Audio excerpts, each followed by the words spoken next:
Welcome back to the next lecture.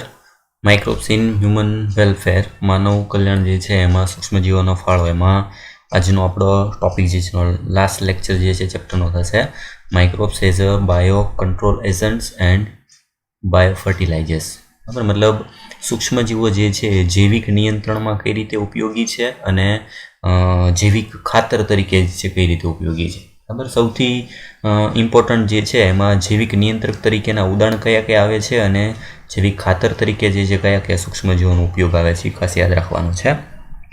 Textbook પ્રમાણે theoretical ભાગ જે છે થોડો આમાં વધારે છે, વધારે પડતો થિયરિકલ ભાગ જે છે એનું કોઈ બહુ ઇમ્પોર્ટન્સ નથી, પણ ખાસ જેમાં એક્ઝામ્પલ્સ આવે છે બધા એક્ઝામ્પલ જે છે એને ખાસ યાદ રાખવાના છે, કારણ કે એમાંથી ક્વેશ્ચન જે છે એ પૂછાય છે. બરાબર, એટલે શરૂઆતમાં જે એક બે પેરેગ્રાફ આપેલા છે એનું બહુ ઇમ્પોર્ટન્સ નથી, ખાલી સમજવા માટે આપેલું છે કે જૈવિક નિયંત્રણ જે છે એનો અર્થ શું થાય અને એ શું કામ જરૂરી છે. એટલે સૌથી પહેલાં એ સમજી લઈએ.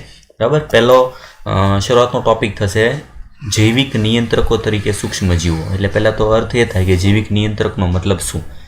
નિયંત્રક જે છે એનો મતલબ શું થાય તો કે આપણે પાક ઉત્પાદન જે છે મેળવવા માટે જેમાં જીવાતો કે કીટકો જે છે આવતા હોય, બરાબર, અથવા તો કોઈ રોગો સામે રક્ષણ મેળવવા માટે આપણે દવાઓનો ઉપયોગ કરતા હોય. બરાબર, પણ એ દવાઓ જે છે એનાથી જમીનને, વનસ્પતિને, બીજા અન્ય જે છે સૂક્ષ્મજીવો જે છે એને પણ નુકસાન થતું હોય. બરાબર, એ ન થાય એટલે એના વિકલ્પ તરીકે જે છે આપણે એક જૈવિક નિયંત્રક જે છે એના તરીકેનો ઉપયોગ કરશું. મતલબ કે જે કંઈ પણ જે છે એ સૂક્ષ્મજીવો હોય એ જ બીજા હાનિકારક જે છે એ કીટકો હોય એનો નાશ કરશે.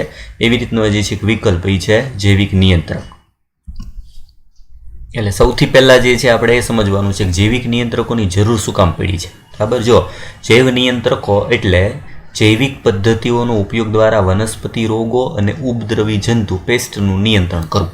બરાબર, વનસ્પતિના રોગો હોય અથવા તેના જંતુઓ જે છે જે પાકને નુકસાન કરતા છે એની સામે આપણે રક્ષણ મેળવવા માટે કેટલીક જૈવિક પદ્ધતિઓ જે છે એનો ઉપયોગ કરશું. બરાબર, આ શું કામ જરૂરી છે એ પહેલાં પૂછે. જો આધુનિક યુગમાં કીટનાશકો, ઇન્સેક્ટિસાઇડ્સ અને જંતુનાશકો, પેસ્ટિસાઇડના વધતા ઉપયોગ દ્વારા તેનું નિયંત્રણ થઈ રહ્યું છે. આ રસાયણો વિષારી છે અને મનુષ્ય તેમજ પ્રાણીઓ માટે ખૂબ હાનિ કરતા છે. ઉપરાંત તેઓ આપણા પર્યાવરણ મતલબ ભૂમિય જળ, ફળ, શાકભાજી અને પાકને પ્રદૂષિત કરી રહ્યા છે. નીંદણના નાશ માટે વપરાતા નીંદણનાશક દ્વારા આપણી ભૂમિ પણ પ્રદૂષિત થઈ રહી છે. એટલે હાલમાં આપણે જે ઘટકોનો ઉપયોગ કરીએ છીએ, જંતુનાશકો જે છે, કીટનાશકો, નીંદણનાશકો, બરાબર, એ બધા એક પ્રકારના ઝેરી રસાયણો છે અને આ ઝેરી રસાયણો જે છે એની ઇનડાયરેક્ટલી કે ડાયરેક્ટલી જે છે અસર પ્રદૂષણ સ્વરૂપે જે છે થવાની છે, જે મનુષ્ય માટે અને જમીન માટે, ખેતી માટે, બધા માટે નુકસાનકારક છે. તો એવું ન થાય એના માટે આપણે કેટલાક એવો વિકલ્પ જે છે એ પસંદ કરવો જોઈએ કે જેનાથી પાકને નુકસાન કરતા સૂક્ષ્મજીવો જે છે અથવા તો રોગો જે છે એની સામે લડી શકાય અને નુકસાન પણ ના થાય તેવી પદ્ધતિ આવશે જૈવિક પદ્ધતિ. બરાબર, એમાં કોનો ઉપયોગ થાય છે જો તો સૌથી પહેલો આવશે ઉપદ્રવી જંતુ અને રોગોના જૈવિક નિયંત્રણ, biological control of paste and disease. રોગો અને જંતુઓનું બાયોલોજિકલ જે છે આપણે કંટ્રોલ કઈ રીતે કરી શકીએ. બરાબર, એના ઉદાહરણ ક્યાં છે ખાસ એક જે છે ઇમ્પોર્ટન્ટ. આ શું કામ જરૂરી છે પહેલાં એ પૂછી. જો કૃષિ ક્ષેત્રે પેસ્ટ કંટ્રોલની આ પદ્ધતિ રસાયણોની ઉપયોગની સાપેક્ષે પ્રાકૃતિક ભક્ષકો પર વધુ નિર્ભર છે. મતલબ કે આપણે આમાં એવા પ્રકારના જે છે એ સજીવોનો ઉપયોગ કરવાનો છે કે જે પ્રાકૃતિક ભક્ષકો છે, મતલબ કે કુદરતી રીતે જે છે અમુકનો ખોરાક જે છે એ જ કેટલાક એવા જંતુનાશક કીટકો છે અથવા તો જે રોગ માટે જવાબદાર સજીવો છે એનું ભક્ષણ કરતાં કેટલાક આપણે ભક્ષકોનો ઉપયોગ કરવાનો છે જેની કુદરતી પ્રણાલી છે. મતલબ કે નિવસન તંત્ર માટે પણ એ સારું છે અને એની કોઈ આડઅસર નથી. કાર્બનિક ખેતી, બરાબર, જેને આપણે ઓર્ગેનિક ફાર્મિંગ કહે છે, કરનાર ઓર્ગેનિક ખેતી કરનાર અનુસાર જે વિવિધતા જ સ્વાસ્થ્યની ચાવી છે. બરાબર, હાલમાં પણ હવે બધા રોગો જે છે અને નવા જે છે ડિઝીઝના લીધે આપણે ઓર્ગેનિક ખેતી તરફ વળ્યા છે જેથી કરીને શરીરને ખૂબ ઓછું નુકસાન થાય. દ્રશ્ય ભૂમિ પર જેટલી વિવિધતા વધુ તેટલું વધુ તેનું સ્થાયીપણું. બરાબર, જેટલી વિવિધતા છે, નવા સજીવો જે છે આવતા જશે એમ એની સ્થાયીતા જે છે નિવસનતંત્રમાં વધતી જાય. જૈવિક ખેતી કરતા ખેડૂતો એક એવું તંત્ર વિકસાવવામાં કાર્યરત હોય છે જેમાં કીટકો, મતલબ કે જેને કેટલીક વાર ઉપદ્રવી જીવાતો પણ કહેવામાં આવે છે, તેમનું નિવારણ ન કરતા તેની સ્થાને વ્યવસ્થાપન સ્તરે એક જીવંત અને ગતિશીલ નિવસનતંત્રમાં તેના ઘટાડા અને સંતુલન માટે જટિલ તંત્રનું નિર્માણ કરવામાં આવે. મતલબ જૈવિક ખેતી જે છે એનો મતલબ શું છે? ઓર્ગેનિક જે છે ફાર્મિંગ કે બાયોલોજિકલ ખેતી જે છે એમાં શું છે તો કે ઉપદ્રવી જીવાતો કે કોઈ પણ જે છે એવા સજીવ કીટકો એને સંપૂર્ણ મારી નથી નાખતા, પણ એને કંટ્રોલ કઈ રીતે કરવો, બરાબર? એ કીટકોને ઓછા કરવા માટે આપણે એવી કોઈ પદ્ધતિ જે છે એનો ઉપયોગ કરશું કે જે નિવસન તંત્ર જે છે એને પણ જાળવી રાખે અને મનુષ્ય માટે પણ લાભદાયી થાય અને પાક ઉત્પાદનમાં પણ વધારો કરે. વધુમાં પરંપરાગત મતલબ કન્વેન્શનલ ખેતીની રાસાયણિક પદ્ધતિઓમાં આડેધડ લાભદાયી અને હાનિકારક એમ બંને જીવ સ્વરૂપોને મારી નાખવામાં આવે છે, જે એક સાકલ્યવાદી દૃષ્ટિકોણ છે. આ સૌથી ખતરનાક બાબત. જો અર્થ શું છે, આપણે કોઈ પણ જંતુનાશક દવાઓનો છંટકાવ કરીએ, બરાબર, જે જંતુઓ જે છે ને મારે છે, પણ એ કયા જંતુઓને મારે છે? જો તો કે આડેધડ ઉપયોગ કરવાથી જેટલા પણ ખેતીમાં જંતુઓ કીટકો રહે છે જમીનમાં, એવું જરૂરી નથી કે બધા જે છે હાનિકારક હોય.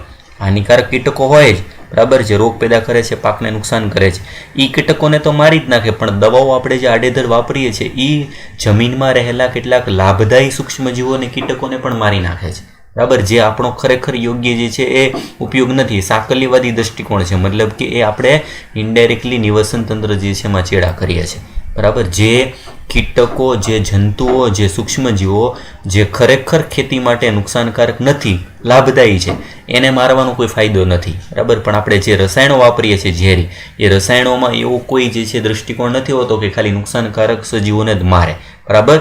જે લાભદાયી હોય અને હાનિકારક છે બંને સ્વરૂપને મારી નાખે, બરાબર. એટલે એનાથી એક નિવસતંત્ર જે છે એમાં જેનું નિવસતંત્રની જે સમતુલા હોય એમાં ખલેલ પહોંચે, બરાબર.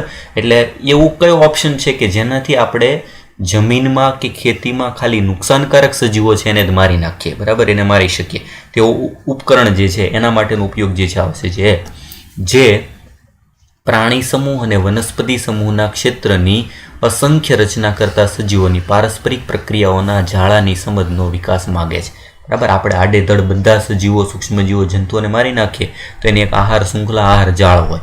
કેટલાક કીટકો બીજા કીટકો પર નભતા હોય, એ બધાને અસર થાય, બરાબર. જેમ કે અમુક ઈયળો જે છે જે નો ખોરાક તરીકે ઉપયોગ ચકલીઓ કરતી હોય, તો ઈયળોને તો આપણે બધી મારી નાખશું જે ખરેખર પાક માટે નુકસાનકારક નથી, અથવા તેવા કીટકોને મારી નાખશું તો એને ખાનારી એની પછીની પેઢી જે છે એ નહીં બચે, બરાબર. જેમ કે આપણે ગામડા લેવલમાં જે છે હજી અમુક છે, પણ ચકલીઓ જે છે નથી રહી, તેનો ખોરાક જ આપણે ઓછો કરી નાખ્યો છે. એટલી બધી ઝેરી રસાયણો જે છે એને આપણે એના ઉપર આધારિત થઈ ગયા છે કે પાક ઉત્પાદન મેળવવા માટે દવાઓના લીધે કેટલાક કીટકો જ મારી નાખ્યા છે. તો એ કીટકોના ખોરાક ઉપર જે પ્રાણી પક્ષીઓ નભતા હતા, ઇનડાયરેક્ટલી એમાં પણ જે છે ઘટાડો આવી જશે. એટલે એ નિવસન તંત્ર માટે આપણે એક યોગ્ય જે છે એ ઉપયોગિતા નથી. એવું ન થાય એના માટે શું કરવું? જો ઓર્ગેનિક ફાર્મરની નજર મોટે ભાગે આ દૃષ્ટિકોણ વિકસિત થાય છે કે પ્રાણી કે જેને આપણે જીવાત કહીએ છીએ તેનું નિવારણ માત્ર અશક્ય નથી પરંતુ અનિચ્છનીય પણ છે.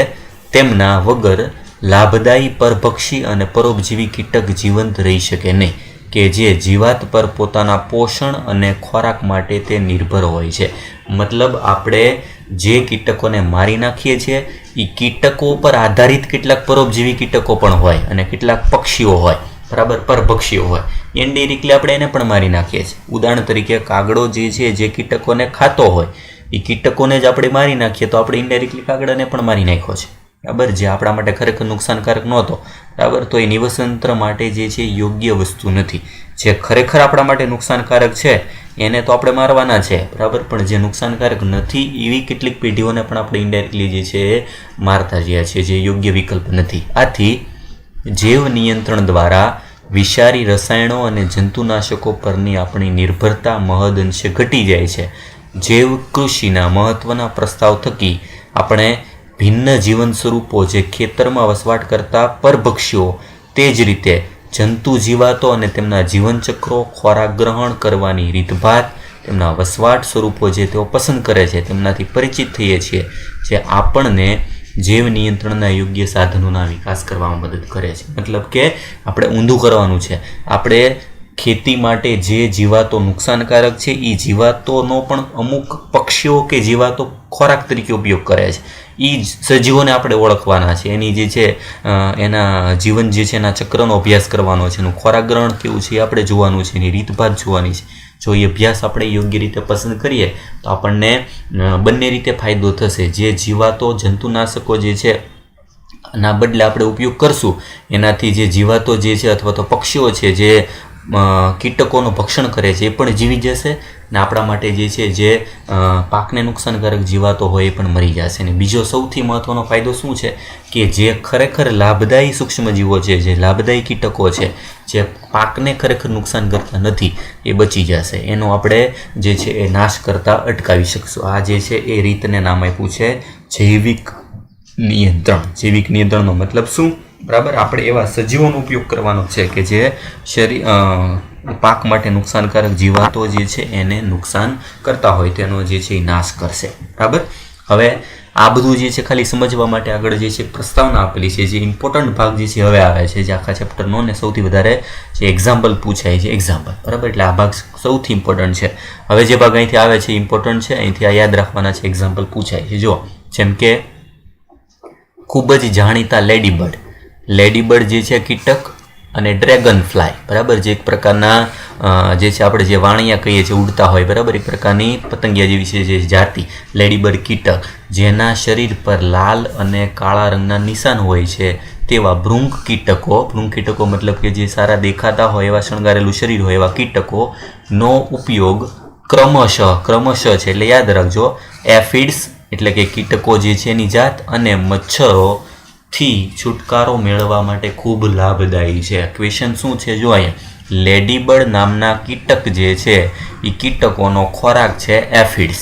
આ એફિડ જે છે એ પાક માટે નુકસાનકારક જીવાતો છે એનો ખોરાક તરીકે ઉપયોગ કરે છે લેડીબર્ડ, એટલે લેડીબર્ડનો આપણે ઉપયોગ કરવો જોઈએ. અને ડ્રેગન ફ્લાય જે એક પ્રકારના જે છે પતંગિયાની જાતિ છે જે મચ્છરના ડીંભ હોય એને ખાય છે.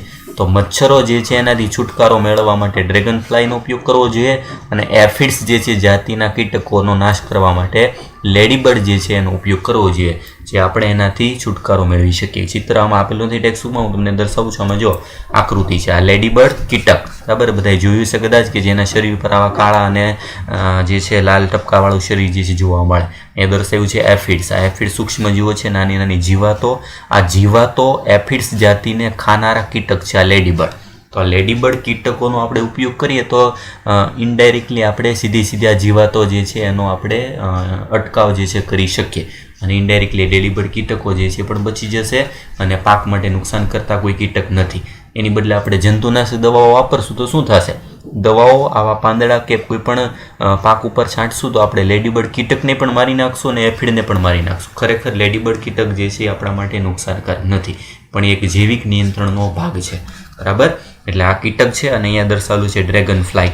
બરાબર, ડ્રેગન ફ્લાય જે છે જે આવી પારદર્શક જે છે પાંખોવાળા અને લાંબી પૂંછડીવાળા ટપકાવાળા જે શરીર જે છે, બરાબર, આ મચ્છરના ડીંભ ખાનારું જે છે કીટક છે. મચ્છરના ડીંભને ખાઈ જાય એટલે સ્વાભાવિક છે કે આપણે મચ્છરથી છુટકારો મેળવી શકીએ.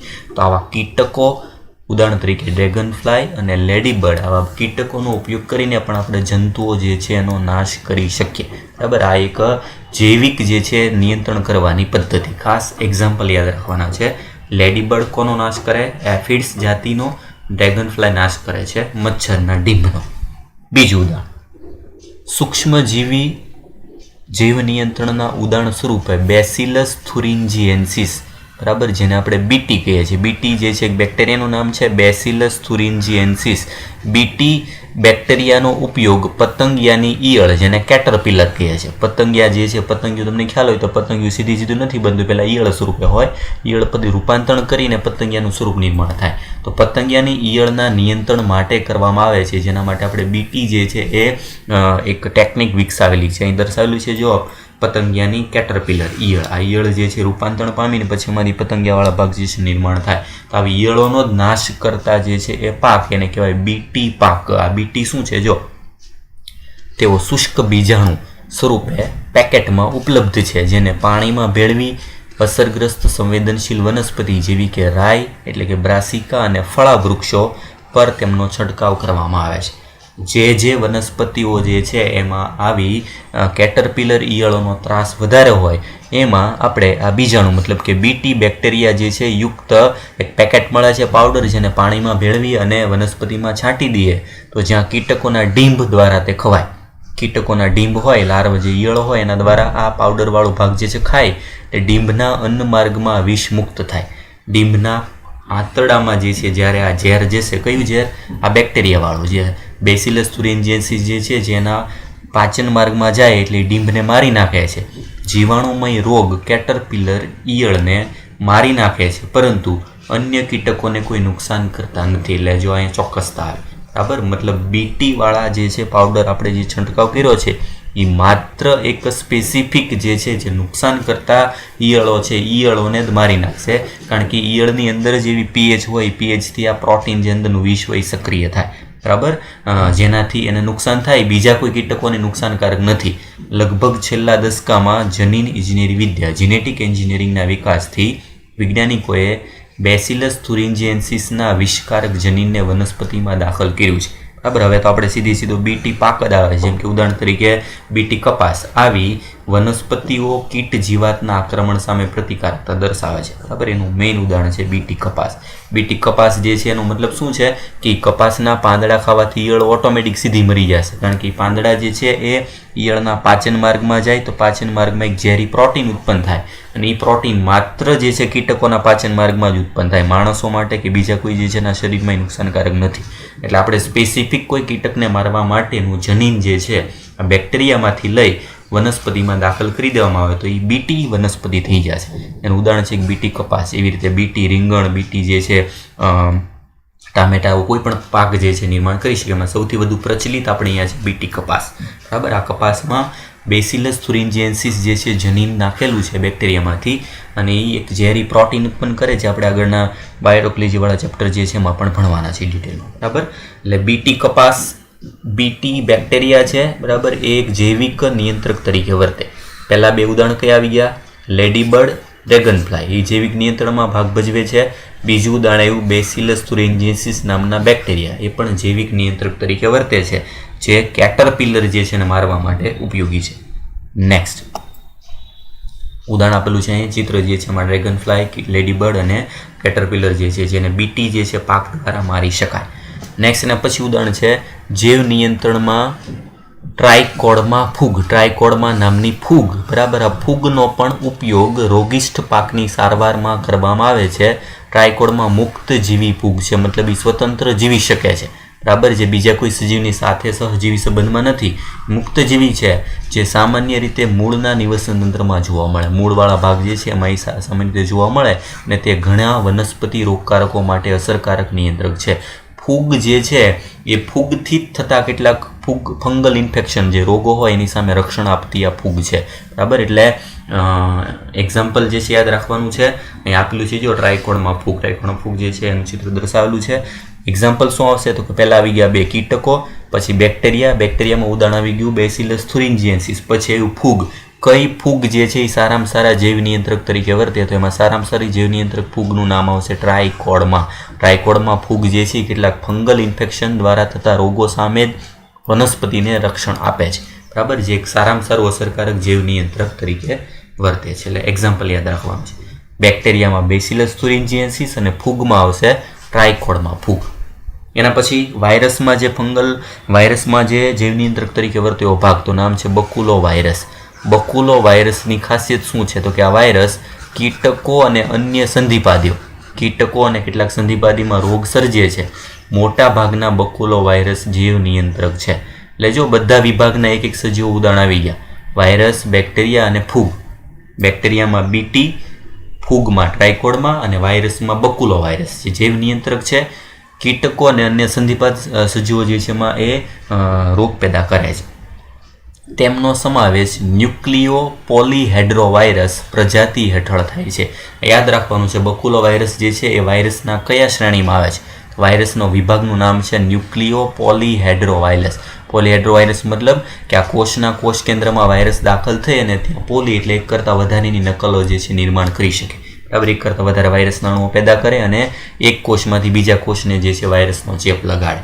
આ વિષાણુઓ જાતિ વિશેષ લઘુવર્ણપટીય કીટકીય પ્રયોજન મતલબ નેરો સ્પેક્ટ્રમ ઇન્સેક્ટિસાઇડલ એપ્લિકેશન માટે શ્રેષ્ઠ માનવામાં આવે છે. જો લઘુવર્ણપટ અને ગુરુવર્ણપટ એવા બે વિભાગ આવે. નેરો સ્પેક્ટ્રમ ઇન્સેક્ટિસાઇડનો મતલબ શું? તો કે નેરોનો મતલબ કે અમુક ચોક્કસ જે છે એ મર્યાદિત કીટકોના નાશ માટે જ વપરાતું જે છે એક ઘટક છે. ઘણા બધા કીટકો, ઘણા બધા પ્રકારના જે છે સૂક્ષ્મજીવોને મારવા માટે વપરાતી હોય દવા, તેને બ્રોડ સ્પેક્ટ્રમ કહેવાય, ગુરુવર્ણપટ, બરાબર. પણ આ લઘુવર્ણપટ છે એનો મતલબ કે ખાલી અમુક કીટકો અને અમુક જાતના સંધિપાત કીટકોમાં એ આપણે એની સામે જે છે રોગ સામે રક્ષણ મેળવવા માટે બકુલો વાયરસનો ઉપયોગ કરી શકીએ. આ બે યાદ રાખવાનું છે. વાયરસના ઉદાહરણમાં બકુલો વાયરસ એ કઈ શ્રેણીનું છે? ન્યુક્લિયો પોલીહેડ્રો પ્રકારનો વાયરસ, અને તે લઘુવર્ણપટ મતલબ નેરો સ્પેક્ટ્રમ ઇન્સેક્ટિસાઇડ છે. ઇન્સેક્ટિસાઇડલ મતલબ જે જીવાતોને મારનાર, પણ એની રેન્જ જે છે બહુ ઓછી છે. નેરો સ્પેક્ટ્રમ મતલબ અમુક સ્પેસિફિક કીટકોને જ મારે છે, બધા પ્રકારના કીટકોને મારવા માટે એ ઉપયોગી નથી. એવું જોવા મળ્યું છે કે તેઓ વનસ્પતિ, સસ્તન, પક્ષી, માછલી કે લક્ષ્યહીન કીટકો પર કોઈ નકારાત્મક અસર દર્શાવતા નથી. જો આપણો આ મેઇન હેતુ છે. આ વાયરસથી આપણે જે સિલેક્ટેડ રોગકારકો છે એને જ મારી શકીએ, બરાબર. એ સિવાયના બીજા કોઈની ઉપર કોઈ અસર થતી નથી ને આપણો એ જ મુખ્ય હેતુ છે. તે વિશેષ રૂપે ત્યારે ઈચ્છનીય છે જ્યારે લાભદાયી કીટકોનું સંરક્ષણ થાય. જો ખાસ જરૂર ક્યારે છે? તો કે જે લાભદાયી કીટકો છે ને આપણે નથી મારવા, નુકસાનકારક કીટકોને મારી નાખવા છે, તો ત્યારે કોનો ઉપયોગ કરી શકીએ આપણે? બકુલો વાયરસનો. આ વાયરસનો ઉપયોગ ક્યારે થાય છે? જો જેથી integrated pest program, integrated pest program નામ યાદ રાખવાનું છે, IPM. IPM જે છે એક પ્રોગ્રામ છે, જે પ્રોગ્રામ અંતર્ગત બકુલો વાયરસ જેનો ઉપયોગ થાય છે, જેમાં તેમનો ઉપયોગ કરી સંવેદી નિવસનતંત્રીય વિસ્તારનો ઉપચાર થાય છે. મતલબ જ્યારે આપણે અમુક કીટકો જીવાતોને મારવી છે ને અમુકને નથી મારવી છે, નુકસાનકારક છે ને મારવી છે, સારી છે ને નથી મારવી, ત્યારે આવા IPM પ્રોગ્રામ અંતર્ગત બકુલો વાયરસ જેવા જીવ નિયંત્રક જે છે એનો ઉપયોગ થાય છે. IPMનું ફૂલ ફોર્મ યાદ રાખવાનું છે, ઇન્ટિગ્રેટેડ પેસ્ટ મેનેજમેન્ટ, બરાબર. અને એના અંતર્ગત કયા ઘટકનો ઉપયોગ થાય? એમાં આવશે બકુલો વાયરસ. એટલે એક્ઝામ્પલ યાદ રાખવાના છે. પહેલાં કીટકો આવી ગયા, પછી બેક્ટેરિયામાં BT આવી ગયું, ફૂગમાં ટ્રાઇકોડમાં આવી ગયું, અને વાયરસમાં આવી ગયું બકુલો વાયરસ. આ બધા સૂક્ષ્મજીવના નામ છે. દરેકે દરેક સૂક્ષ્મજીવ કોના રક્ષણ માટે વપરાય છે, બરાબર, ની કઈ રીતે કાર્ય કરે છે, કાર્યપ્રણાલી તમારે આમાં યાદ રાખવાની છે, બરાબર. બાકી આગળનું જે આવ્યું તે બહુ ઇમ્પોર્ટન્ટ નથી. પ્રસ્તાવના જે શરૂઆતમાં આપી છે એ બહુ ઇમ્પોર્ટન્ટ નથી. મેઇન ખાસ એક્ઝામ્પલ પૂછાય છે. આ એક વિભાગ થયો જૈવિક નિયંત્રક તરીકે જે છે બધા સૂક્ષ્મજીવ. એના પછીનો ચેપ્ટરનો લાસ્ટ ટોપિક જે છે આવે છે એમાં સૌથી વધારે અગત્યના એક્ઝામ્પલ બીજો વિભાગ છે જૈવિક ખાતર તરીકે સૂક્ષ્મજીવો. કયા સૂક્ષ્મજીવો જે છે બાયો ફર્ટિલાઇઝર તરીકે ઉપયોગી છે? તો ખાતર તરીકે આપણે એમનેમ જે છે એ ખાતરો યુરિયા, DAP એવા ખાતર નાખીએ છીએ, પણ કેટલાક એવા સૂક્ષ્મજીવો પણ છે કે જે જમીનમાં વનસ્પતિને સીધો ખાતર તરીકે અમુક તત્વો જે છે પૂરા પાડે છે. અને એક્ઝામ્પલ આપણે આમાં જોવાના છે. જો વર્તમાન જીવનશૈલી જોઈએ તો પર્યાવરણીય પ્રદૂષણ ચિંતાનું મુખ્ય કારણ છે. કૃષિ ઉત્પાદનોની વધતી માંગને પહોંચી વળવા માટે રાસાયણિક ખાતરોનો વધુ પડતો ઉપયોગ એ પ્રદૂષણ સર્જવા માટેનું અગત્યનું કારણ છે. પરંતુ હવે આપણને સમજાઈ ગયું છે કે રાસાયણિક ખાતરોના વધુ પડતા ઉપયોગથી ઘણી સમસ્યાઓ સર્જાઈ શકે છે, બરાબર. જેના પરિણામે કાર્બનિક ખેતી મતલબ કે ઓર્ગેનિક ફાર્મિંગ કરવા અને જૈવિક ખાતરોનો ઉપયોગ વધારવા દબાણ વધી રહ્યું છે. જેટલા ખાતરના વધુ ઉપયોગ થાય એમ ઇનડાયરેક્ટલી પ્રદૂષણ વધતું જાય છે, નવા નવા રોગો આવે છે. એવું ન થાય એના માટેનો આપણો વિકલ્પ કયો છે? એક તો ઓર્ગેનિક ફાર્મિંગ અને બીજું બાયો ફર્ટિલાઇઝર્સ, બરાબર. જૈવિક ખાતરો એવા સજીવો છે જે ભૂમિને પોષક તત્વોથી સમૃદ્ધ બનાવે છે. જૈવિક ખાતરોનો મુખ્ય સ્ત્રોત કોણ જૈવિક ખાતર તરીકે વપરાય છે? જો તો બેક્ટેરિયા, ફૂગ અને સાયનોબેક્ટેરિયા છે. એક્ઝામ્પલ યાદ રાખવાની, કેટલીક ફૂગ, કેટલાક બેક્ટેરિયા અને કેટલાક સાયનોબેક્ટેરિયા મતલબ નીલહરિત લીલ, એના એક્ઝામ્પલ આપણે આમાં યાદ રાખવાના છે. જે જૈવિક ખાતર તરીકે વર્તે છે અને વનસ્પતિને પોષક તત્વો પૂરા પાડે છે. એક્ઝામ્પલ જોઈએ, જો તમે અભ્યાસ કરેલો છે આગળ, જેમ કે શીંબી કુળની વનસ્પતિઓના મૂળ પર સહજીવી રાઇઝોબિયમ બેક્ટેરિયા. રાઇઝોબિયમ બેક્ટેરિયા જે છે દ્વારા ગંડિકા નિર્માણ થાય છે. જે બેક્ટેરિયા વાતાવરણમાં નાઇટ્રોજનનું સ્થાપન કરી કાર્બનિક દ્રવ્યો બનાવે છે, જે વનસ્પતિ માટે પોષક ઘટક તરીકે ઉપયોગમાં લેવાય છે. એટલે સૌથી પહેલું ઉદાહરણ રાઇઝોબિયમ બેક્ટેરિયા શીંબી કુળની વનસ્પતિમાં સહજીવી સંબંધ ધરાવે છે અને નાઇટ્રોજન સ્થાપન કરવા માટે અગત્યનું છે. મતલબ નાઇટ્રોજનના ખાતર જે છે એના નિર્માણ કરવા માટે રાઇઝોબિયમ બેક્ટેરિયા જરૂરી છે. બીજું, અન્ય બેક્ટેરિયા જે ભૂમિમાં મુક્તજીવી છે. જો આ ખાસ યાદ રાખજો, મિક્સ ન થાય. સહજીવી બેક્ટેરિયા નાઇટ્રોજન સ્થાપન કરનાર છે એમાં આવશે રાઇઝોબિયમ, પણ અમુક બેક્ટેરિયા એવા છે જે સ્વતંત્ર રહે છે અને કોઈ મૂળની સાથે જીવવાની જરૂર નથી, કોઈ મૂળ ગંડિકાની જરૂર નથી. એવા બેક્ટેરિયા ઉદાહરણ છે એઝોસ્પાયરિલિયમ અને એઝેટોબેક્ટર. એ પણ વાતાવરણના નાઇટ્રોજનનું સ્થાપન કરીને ભૂમિને નાઇટ્રોજનથી સમૃદ્ધ કરે છે. મતલબ વાયુમાં રહેલા નાઇટ્રોજન, વાતાવરણમાં રહેલા નાઇટ્રોજન વાયુને નાઇટ્રોજનના ક્ષારમાં ફેરવી શકે. એવા મુક્તજીવી બેક્ટેરિયાના ઉદાહરણ કયા? એઝોસ્પાયરિલિયમ અને એઝેટોબેક્ટર. અને સહજીવી બેક્ટેરિયા કયા? તો આવશે રાઇઝોબિયમ. આ બે બેક્ટેરિયા જે છે મુક્તજીવી અને સહજીવી, બેયનું કાર્ય સમાન છે પણ બંને જે છે એ વસવાટની દ્રષ્ટિએ અલગ પડે છે, એ મિક્સ ના થાય. ખાસ આવી ગયું પહેલું ઉદાહરણ બેક્ટેરિયા. નેક્સ્ટ બીજું ઉદાહરણ છે ફૂગ. કઈ ફૂગ? જો તો ફૂગ પણ વનસ્પતિ સાથેનું સહજીવન રચવા માટે જાણીતી છે, જેનું ઉદાહરણ આવી ગયું આપણે 11માં આગળમાં એલિમેન્ટમાં માઇકોરાઇઝા. માઇકોરાઇઝા મતલબ શું થશે? કવક મૂળ. બરાબર, કવક મૂળ જે છે માઇકોરાઇઝા, જે મૂળ અને ફૂગનું સહજીવન છે. એમાં ઉદાહરણ તરીકે ગ્લોમસ જાતિની ઘણી ફૂગ, એક્ઝામ્પલ આપ્યું છે યાદ રાખજો. ગ્લોમસ જાતિની કેટલીક ફૂગ માઇકોરાઇઝા રચે છે, જેમાં ફૂગ સહજીવી તરીકે ભૂમિમાંથી ફોસ્ફરસનું શોષણ કરે છે. ગ્લોમસ ફૂગનું કાર્ય, ફૂગ અને મૂળ વચ્ચે સહજીવન છે તો બંને એકબીજાને લાભદાયી કઈ રીતે થાય? તો કે આ ફૂગ જે છે એ જમીનમાંથી ફોસ્ફરસનું શોષણ કરે, વનસ્પતિને પૂરું પાડે. આવું સંકલન ધરાવતી વનસ્પતિઓને અન્ય પણ લાભ મળે, જેમ કે મૂળમાં રોગ પ્રેરતા રોગકારકો સામે પ્રતિકારકતા, ક્ષાર અને શુષ્કતા સામે ટકી રહેવાની ક્ષમતા, તેમજ વનસ્પતિના સર્વાંગી વૃદ્ધિ અને વિકાસ પ્રેરવો જે છે જરૂરી છે. એટલે ફૂગ કઈ રીતે ફાયદાકારક છે? એક તો ફોસ્ફરસનું શોષણ કરે છે, રોગકારકો સામે પ્રતિકારકતા આપે, ક્ષાર અને શુષ્કતા સામે ટકી રહેવાની ક્ષમતા આપે છે, જેથી કરીને વનસ્પતિની વૃદ્ધિ અને વિકાસ જે છે પ્રેરી શકીએ. સામે જે છે વનસ્પતિ અને ફાયદો છે, તો ફૂગને શું ફાયદો છે? ફૂગને રહેવા માટે વસવાટ મળે છે, કારણ કે ફૂગ જે છે એ પરપોષી છે. ફૂગ પ્રકાશલેશન ન કરી શકે તે વનસ્પતિમાંથી સીધો ખોરાકનો ઉપયોગ કરે. સામે ફૂગ વનસ્પતિને શું આપે છે?